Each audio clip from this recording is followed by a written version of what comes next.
There we go. No other change.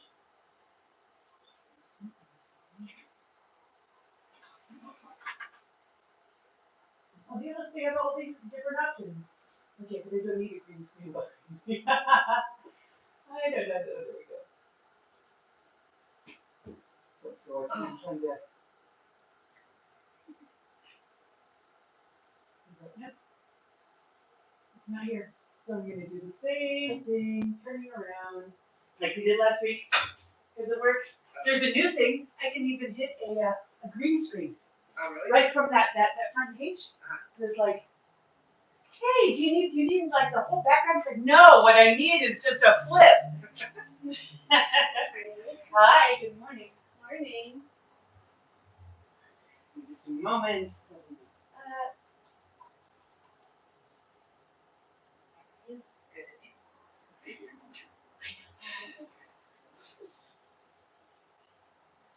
We are going to last class. We were talking about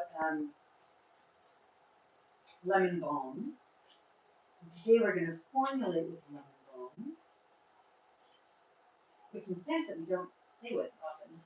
So I thought that would be good. I'm just doing my silly little workaround for silly little YouTube.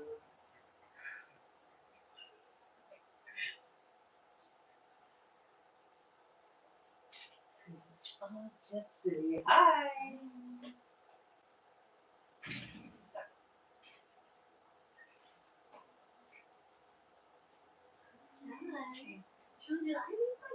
You did. It's right here. This is my Bible now. I know. I figured. Thank you. You're welcome. Yeah, you had left it in the shop. Yes. So, yeah, we knew exactly. I went out racing out after you. Oh, you did? Oh, okay. Even with your gimp leg. Yes. I know. And she can't have gone very far. She has a boot on. We had a chameleon that like ran away in my garden one time. It's like a joke because they move really slow. But I just like she was like gone. Turned away for a minute and then she was our pet. Yeah. Oh, I feel like she's chameleon. living a really good life in our tree somewhere. Hopefully. I have one too, actually. They're such cool animals. I love those. Okay. There we are, Sandra and Bethany Kai and Max. Michelle, good morning. Okay, there we go. We have folks online now.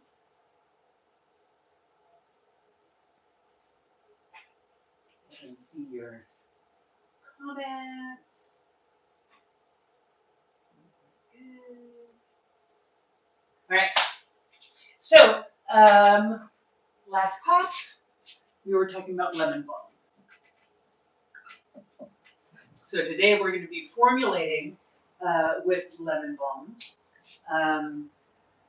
looking at some of the primary qualities of uplifting, right? The lemon balm, we commonly talk about it as a sedative, as a nervine, as something that's calming, relaxing, and soothing. And that's absolutely true. But at the same time, as it's soothing the, I'm a grandma. I'm a grandma, not a grandpa. Um,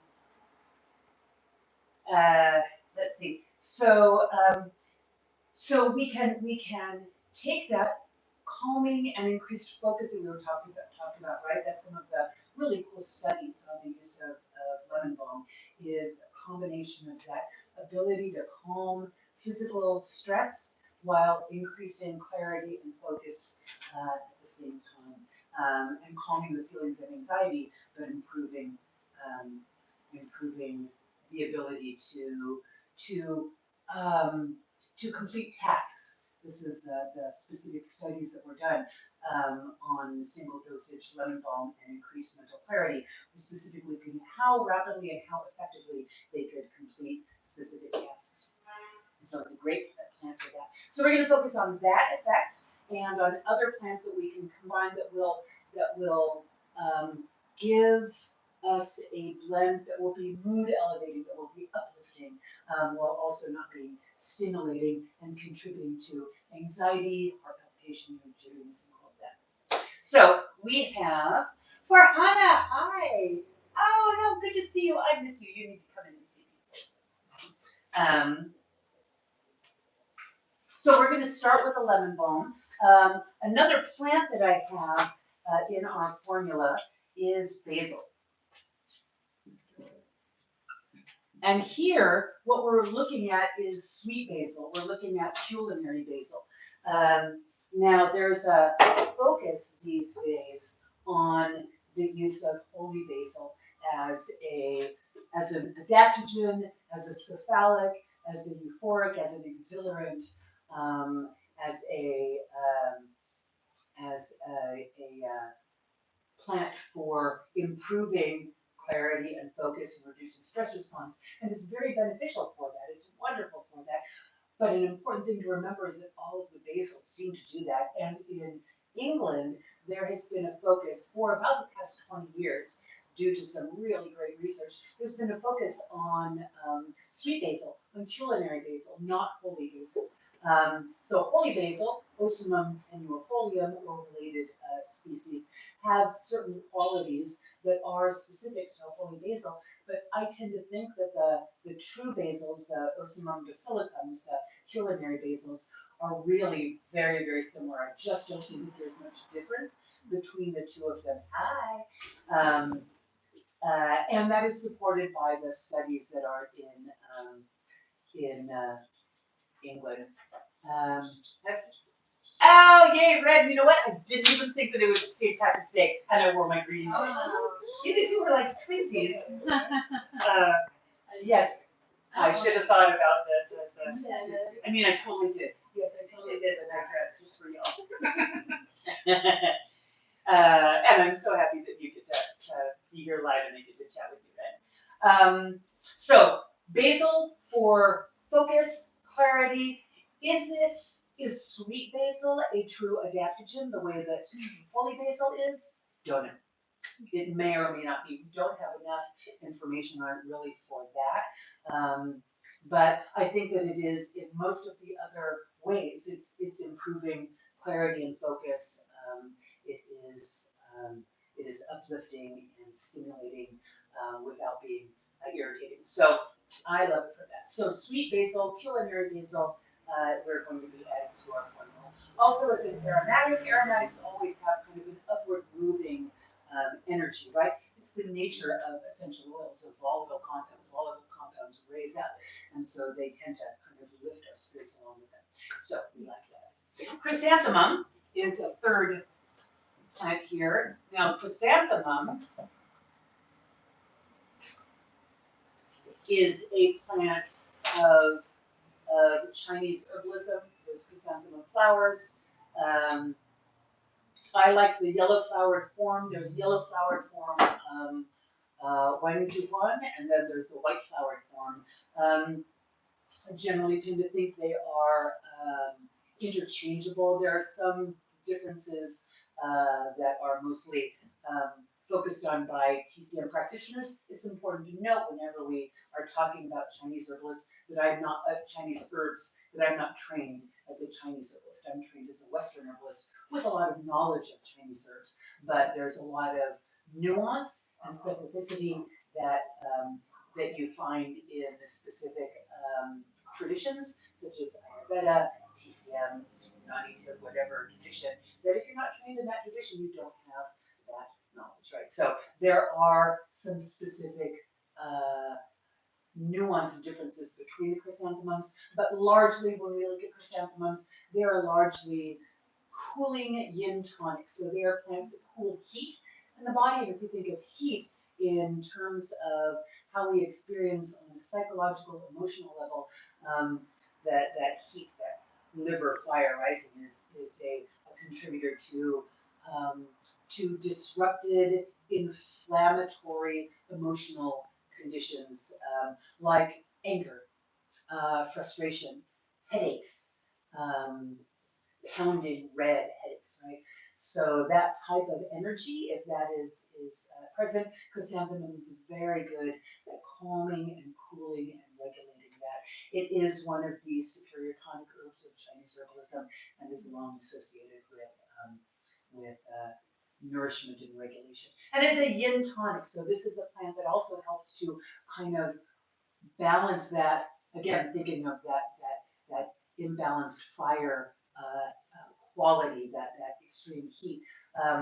Oftentimes that can be because of true inflammation in the body, right? There's chronic inflammation, chronic um, heat in the body can be a driver for those types of situations. But we talk oftentimes about um, energetic patterns reinforcing other energetic patterns. And one of the things that we always want to remember is that the energetic pattern of heat is reinforced by the underlying energetic pattern of dryness, right? And so if you have a body, a constitution, a tissue state, a situation where you're seeing a lot of heat kind of presenting, that person is presenting with a lot of heat, we can look at that as primarily a heat condition and race after that, trying to use cooling herbs, anti-inflammatory herbs, cooling that heat down in whatever way it's presenting. And that can be a very effective way of treating it if that is true heat. However, if the underlying pattern or a contributing pattern is a pattern of dryness, then if you're constantly reducing that heat, but not also at the same time bringing moisture into the equation for that body that is just chronically dry, and that dryness is actually what is causing the heat, right? And you're not treating that underlying pattern, then you're going to be bouncing around trying to reduce inflammation in that body and always doing that work and never coming to a place where we have some balance, we have some regulation of that inflammation, we can back off and start to put out other fires, right? Do other work. Whereas if we go in and see, oh yes, there's heat here, but I also see a corresponding underlying a correlation of dryness that could go either way too, right? There can be an underlying pattern of heat um, with dryness, and there can be an underlying pattern of dryness with heat. So always when you see one, you want to look for the other. So yin tonics like chrysanthemum are going to be balancing both of those energetic patterns. That was a long way towards going to that, but it's an important aspect, particularly if we're looking at that quality of heat and irritation underlying this. Hi, Teresa. It's not moisturizing specifically, right? It is not moisturizing specifically, but it enhances the body's ability to kind of hold moisture. It isn't a mucilaginous plant. It's not a starchy plant, so we're not seeing those general qualities of a moistening plant. Yes, but it's a tonifying plant that allows the body to kind of to be able to hold and use those moistening plants, and that can be really beneficial for those people who have that type of a constitution, that pattern of dryness, and they're trying to get all this moisture into the body, trying to get all this moisture in the body, and that can be really really hard, right? You can be trying to arrest that moisture, trying to bring fluid into the body, and what ends up happening is you're just peeing it right back out again, and you still have these patterns of dryness. You have dry eyes and dry sinuses and dry mouth and dry lungs and dry skin and dry mucosal tissues, right?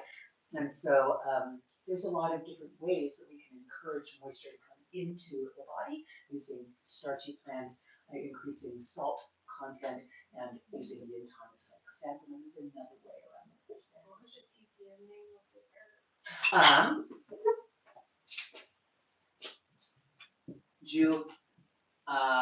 Juan is the pinyin name, and this one being yellow, it would be preceded by Wang Juan. Wang means yellow. Yes. Alrighty. So that is chrysanthemum, a wonderful addition to a blend like that. Let's see. This is a plant that is specific for mood elevation, is sometimes termed the tree of happiness, because it is again also a TCM plant, and that is Albizia or mimosa.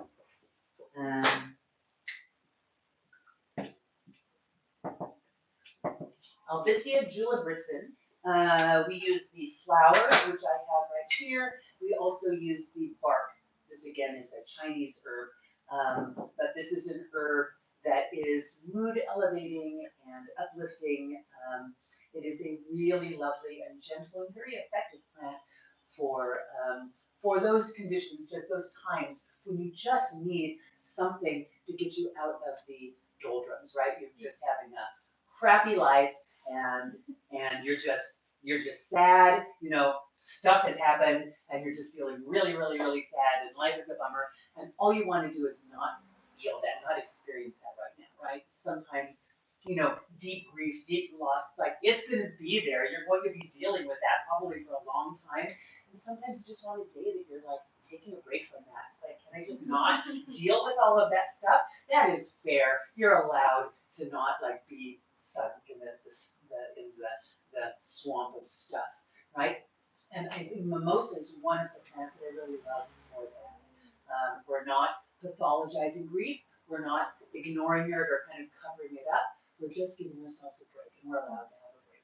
We don't always have to be processing every You day. just described my IPGAF. Oh yeah. Oh really? Yeah, Is it? I'm a formula. I call it the IPGAF for those days that you just don't want to get too shit. Renee was saying she has a formula called IDGAF, and she said you just described her exact formula because It's amazing. yeah, sometimes you just don't want to. Yeah, It's like, especially at work when it's like so crazy, got it, and I'll just give it to everybody, and we're all just like, man, okay, let it all fall. We're just like, okay, yeah. And Renee, can I share your work? Yeah. With us? Renee's a nurse, and so is often in a high pressure environment with patients coming in and dealing with doctors and dealing with all of these people and people in the office and all of that. So yes, when she's going around just giving t-shirts to everyone, probably including the doctors. Like, shut up, does everyone take a shot of this t-shirt so we can all just chill and work together? and they love it. Yeah, Sure. And you notice the shift in the Everybody, all of a sudden, everybody's just like, yeah, okay, whatever. We'll get to that when we idea. Nice. Yeah. Do you use Albizia in your formula? You do? Yeah, the flower, yeah. Yeah, it's so wonderful.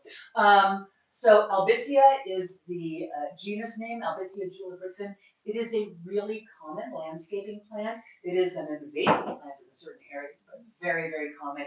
Here, if you go into Orange County, right over in Cypress, all along Ball Road, there's just a mile of Albizia trees lining the streets. It's quite often.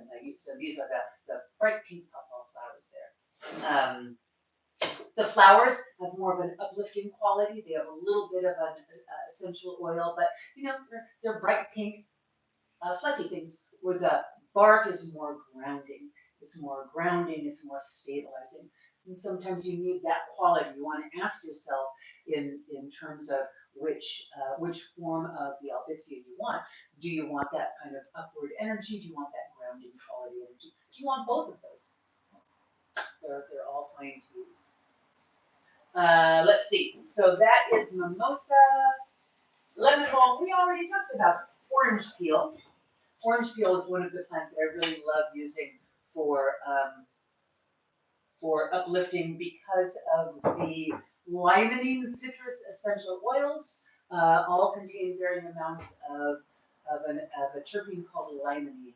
And limonene is one of the terpenes that has a really lovely uplifting quality to it. You can use lemon, orange, lime, grapefruit, irrespective of the citrus, they all have varying amounts of limonene. Limonene is also, by the way, found in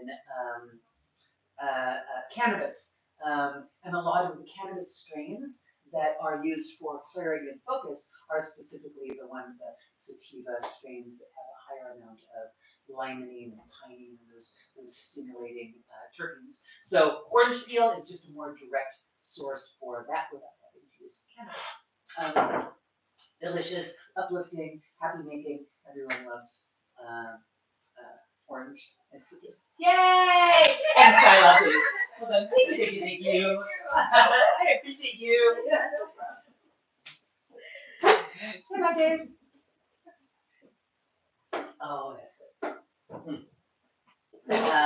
Let's see. And then the final one that I thought would be really fun to put into our formula is not chai latte, and it's butterfly blue pea. Just because everyone is so enamored of this herb right now.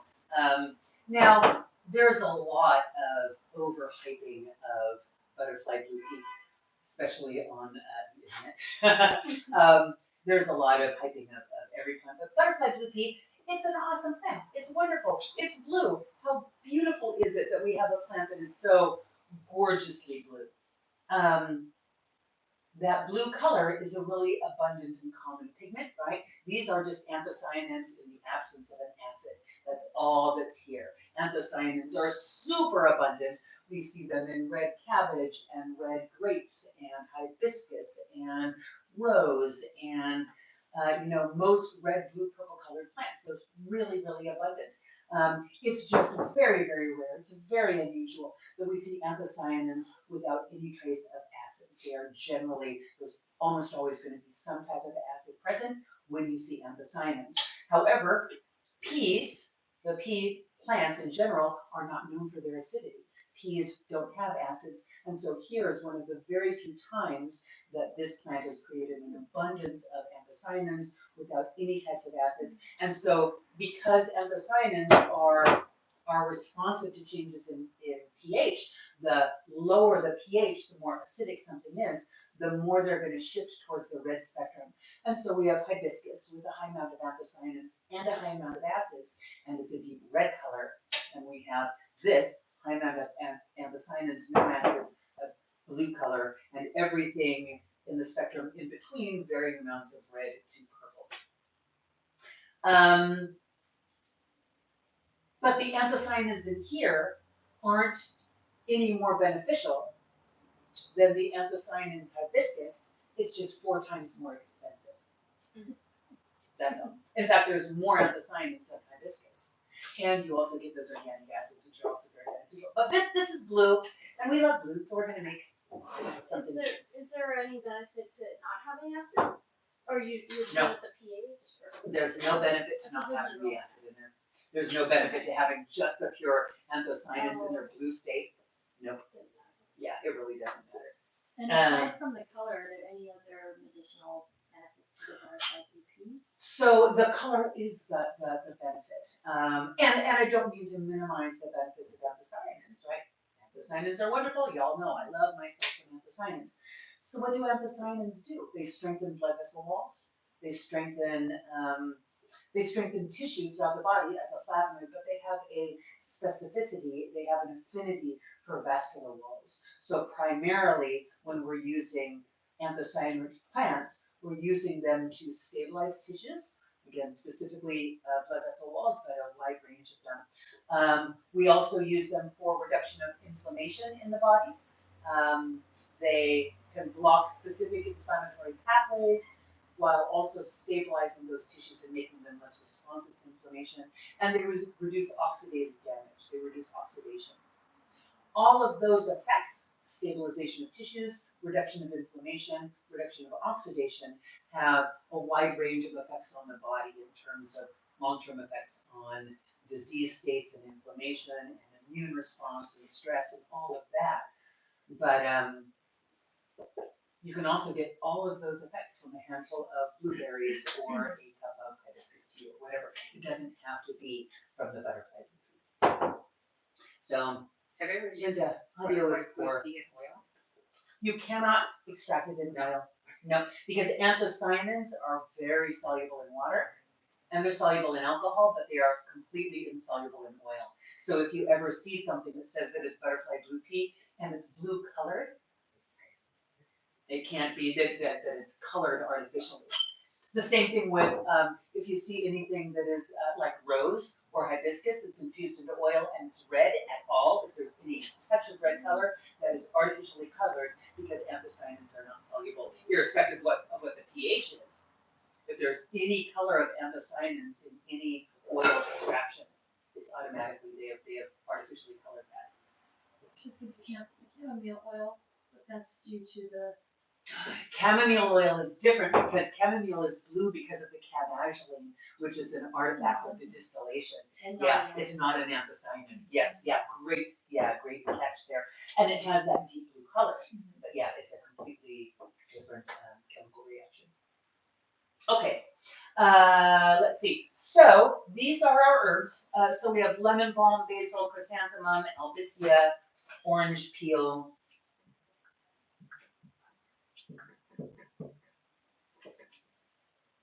and butterfly blue pea.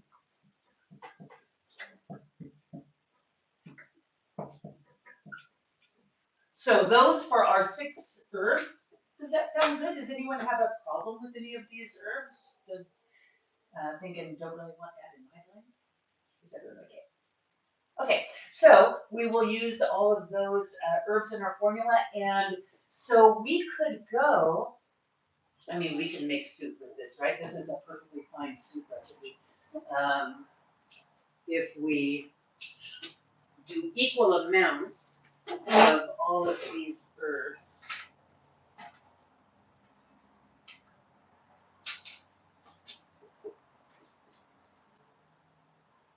I'm gonna erase the Juan so we can see this a little bit more.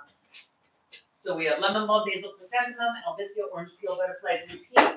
Our next job with our formulation is figuring out our ratios of everything. So if we start as a default of all of our ratios of 1 part each, we can kind of look through and assess what would that taste like, what would that feel like with 1 part of each.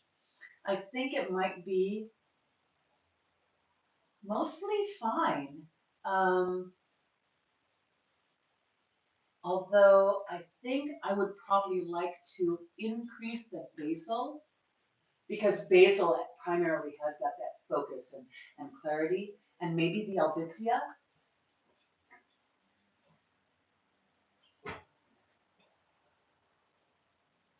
What do you think about that formula? 1 part each lemon balm, chrysanthemum, orange peel, and butterfly blue pea, 2 parts basil, albizia. Is there anything else that someone might want to increase in this formula to have it be more kind of at the forefront? You like chrysanthemum up there? Yeah. It's such a nice kind of long-term tonic, right? So yeah, we could do that. 6, 2, 4, 6, 7, 8, 9. 9 parts is a bummer of a number, just because math is harder with 9 than it is with 10 or 8. We can do it, but We should go for 2 lemon balm then also. I have a question. Yes. The sweet basil, are the energetics similar to coffee or to Yes. holy basil? Very similar to holy basil. Because that kind of gives you an idea. Yeah, exactly. So 2 parts holy basil. Oh, sorry, lemon balm. You said 2 parts of lemon balm. That goes to the 10. That will get us to 10. I feel like orange peel is kind of strong enough of a That it flavor can be a that you halfer. wouldn't, like need as much. Absolutely. I think you're right. Yeah, I think that's a good formula. Our blue will be lighter. It'll be more of a green. But that'll be nice. It'll be fine. I think. I'm not sure because I've never made this formula. So St. Patrick's Day green. it's green for St. Patrick's Day. There we go. Oh, now we have to do it this. Yeah, because we will have with the chrysanthemum. One of the things that we notice when you make a chrysanthemum tea is that chrysanthemum, the yellow chrysanthemum, is a really beautiful golden color. One of the things that I want to point out with that is that golden color. So chrysanthemum is related to, I'm going to formulate this while I'm chatting about this. I'm going to do grams. What did I grams, we'll do, each part will be, let's say, 20 grams. Well, let's see how much chamomile do I have here? 30. Oh, look at that. I'm good. That is 40 grams exactly. Oh, no, it's 41. Still, that's 40 grams exactly. I'm going to take that as a divine intervention saying, yes, 20 grams is indeed your parts. So we've got 40 grams of chrysanthemum flowers in our blend. So then we'll have basil.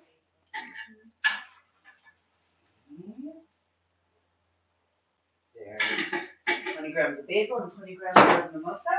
Is that right? Okay. So one of the problems with formulation with mimosa flowers, because there are these little fuzzy puffballs, they tend to stick together in your formula. You'll see this as I blend this. They're all going to kind of stick together. When you get your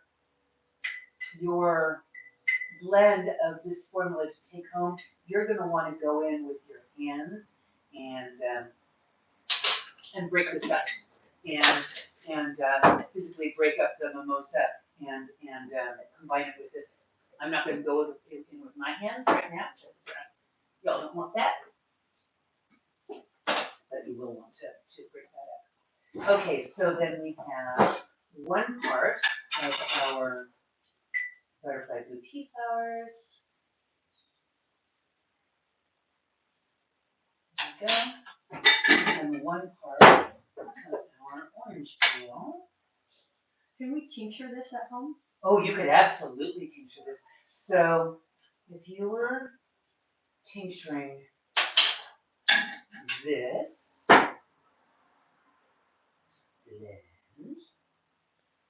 blend, I would, basil, mimosa, lemon balm, orange, I would use about a 40 to 50%. All of these are herbs that like water. Right? These all extract very well in water.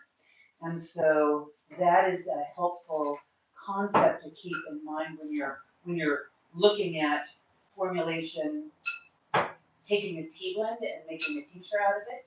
You want to see what amount of alcohol would make everyone happy, right? And see if there's any outliers in the formula. Is there anything in here that particularly would not like the same amount of alcohol as everyone else in the pool? Because that's going to be possibly problematic in that herb. If we had Chrysanthemum in this formula, right? Chrysanthemum is an herb that really does need alcohol for extraction. It's not a great plant with water extraction because there's really important chemistry that's not soluble in water. And so using a tincture is a very good idea with Chrysanthemum. But if we had put Chrysanthemum in this blend, the Chrysanthemum would need to have an alcohol extraction of about 70%. And most everything else here would like alcohol extraction about 40 to 50%. So there's going to be a discrepancy. If we keep it low for everyone else to be happy, the Chrysanthemum is not going to extract properly. If we go high for the Chrysanthemum, everything else wouldn't be extracted the same. So in a formula like that, what you'd want to do is maybe separate out and maybe do 2 extractions. You know, Because if you use too high of an alcohol, will it damage the constituents of the? it can. It can either damage the constituents that are denatured by alcohol, or they just won't extract out. That the alcohol just isn't a good solvent for them, and so they will stay in the plant material. So one of the 2. Or what about glycerine? Glycerites are really effective for water-soluble constituents. Glycerites will not extract anything that is a non-polar solvent. So glycerites are really only effective if you have stuff that is extractable in water. But for this For this one, this would be a great glycerite because this is a tea blend. Inherently, tea blends, if it's a formula that's going to be made well as a tea blend, it's a formula that's going to be made well as a glycerite because you've already made as a tea. I'm gonna take out a little battery. I got a little battery. I think it takes a lot for it to do all of this. Poor phone. I just need to get another one. Shut up. Shut up. That's what Renee is telling me is my problem with technologies. I just need to upgrade my technology because it's all old. Shut up. Huh? Old. It's old. It's Apple. It's good, but it's old. I don't don't know how old that is. I've had it real long. It doesn't look that old. I mean, it's not a flip phone, right? Do you know what number it is? Or your It's an iPhone? SE, an iPhone SE. I think that I think I keep mine forever too.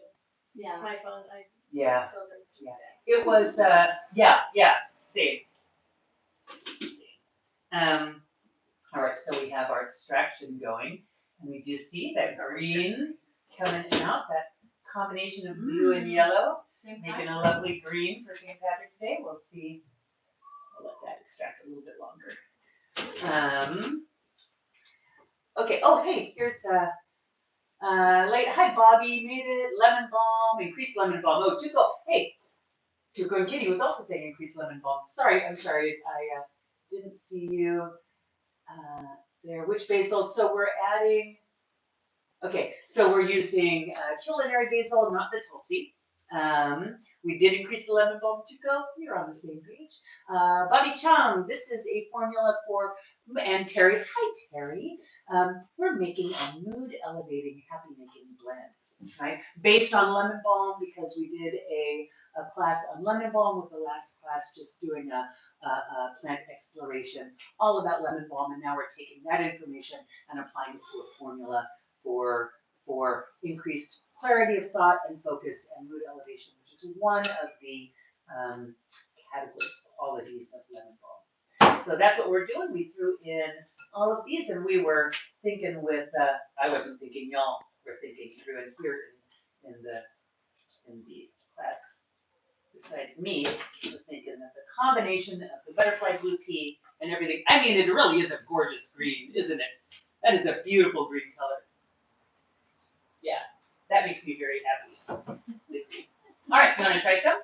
So this has been steeping for a few minutes now.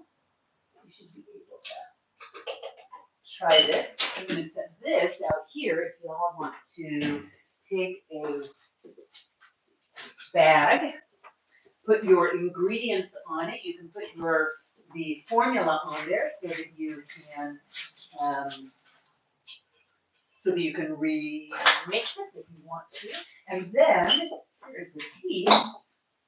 Seriously, that cream. I love it. And there's cups right there if you want to try something like that. Isn't it a beautiful green, Tuco? It is. I mean, it's just really. I just have to show it again because it's just as it keeps steeping, it's just getting more and more and more green. Whoopsie. Oh, I'm sorry. I'm holding it up to the computer to show you on the computer, and you're not on the computer. You're on the phone. I really miss technology. There you go. There's the beautiful green color.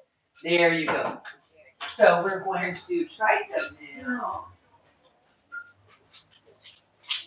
I'll pour some into my little here so y'all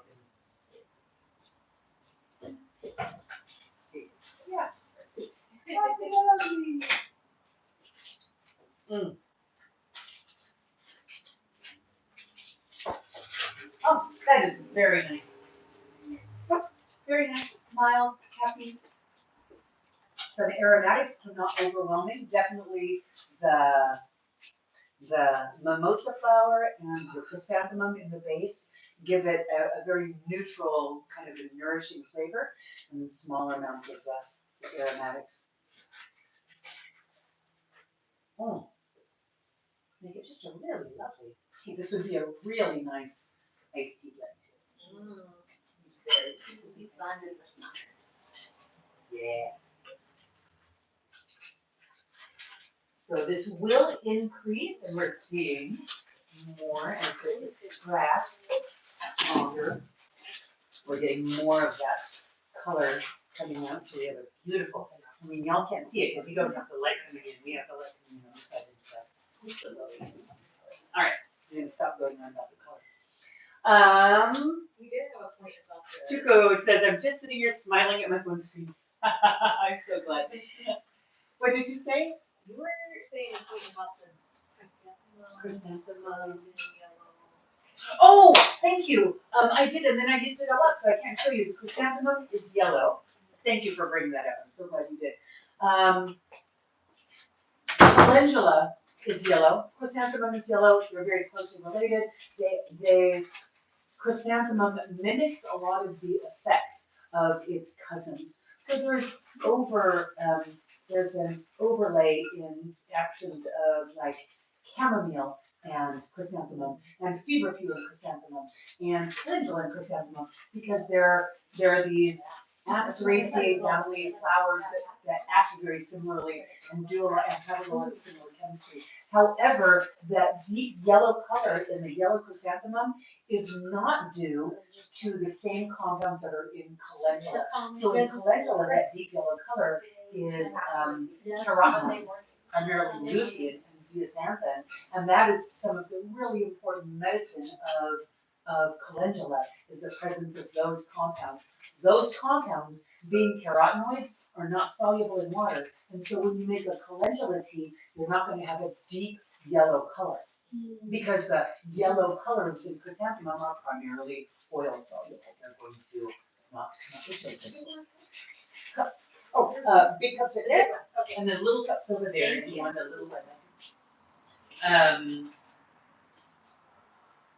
The yellow coloring in the chrysanthemum are flavonoids. We can tell they're flavonoids because they're bright yellow and highly water soluble. The root word flava in flavonoid means yellow.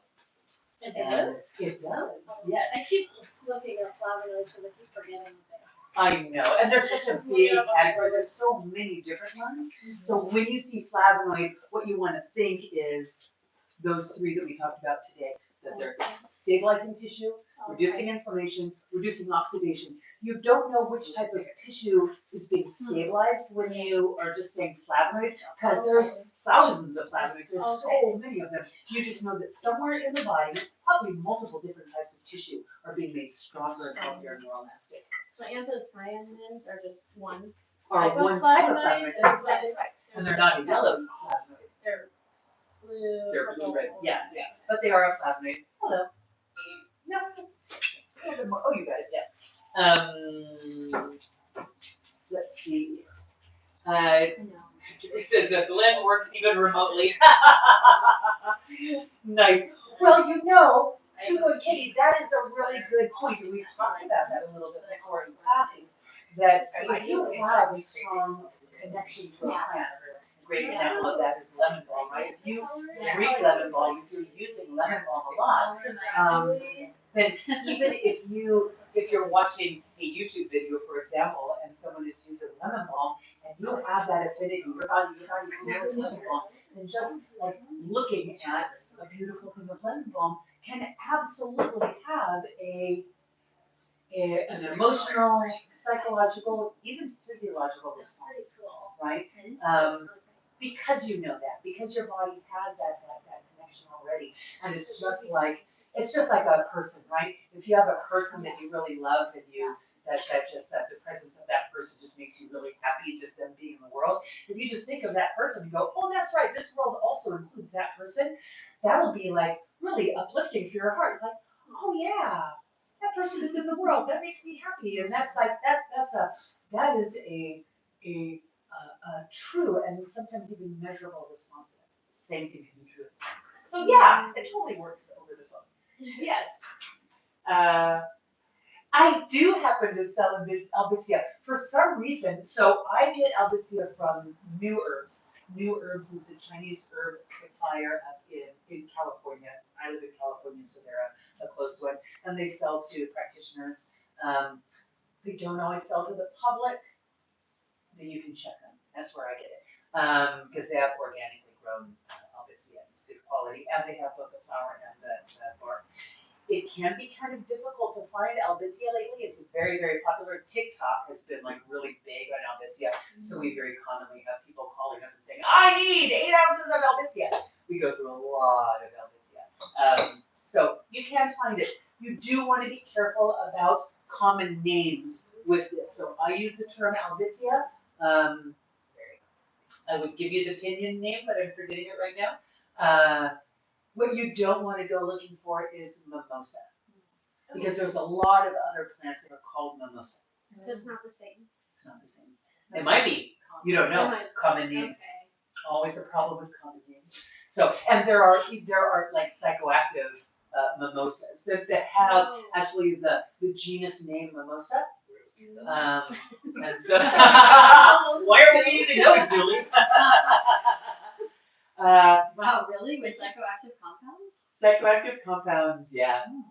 Is Oh, that- yes. is that the plant with the little leaves that when you touch them they kind of go like this? Albizia is like that. Yeah. Yeah. And a lot of the mimosas are like what are called sensitive plants. Exactly. Yes. Okay. Yeah. Because you touch them and they go. Ooh.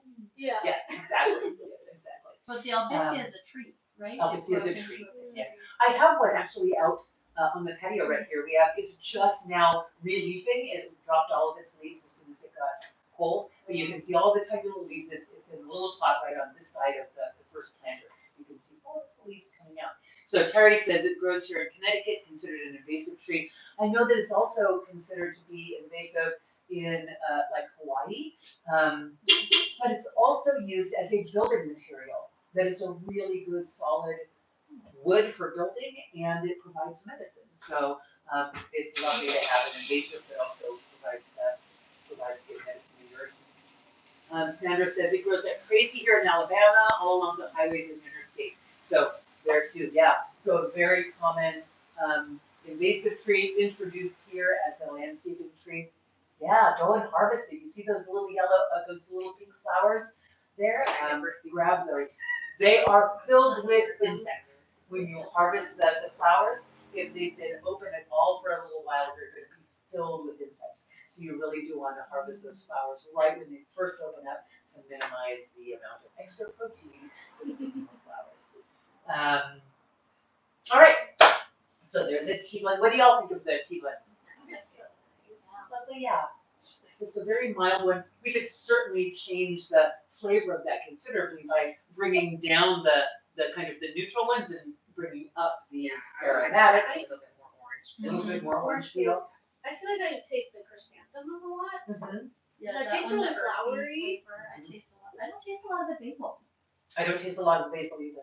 Yeah. I taste the mimosa and I taste the chrysanthemum, and then there's like a little bit of like an aromatic floral and stuff going on. It's very nice.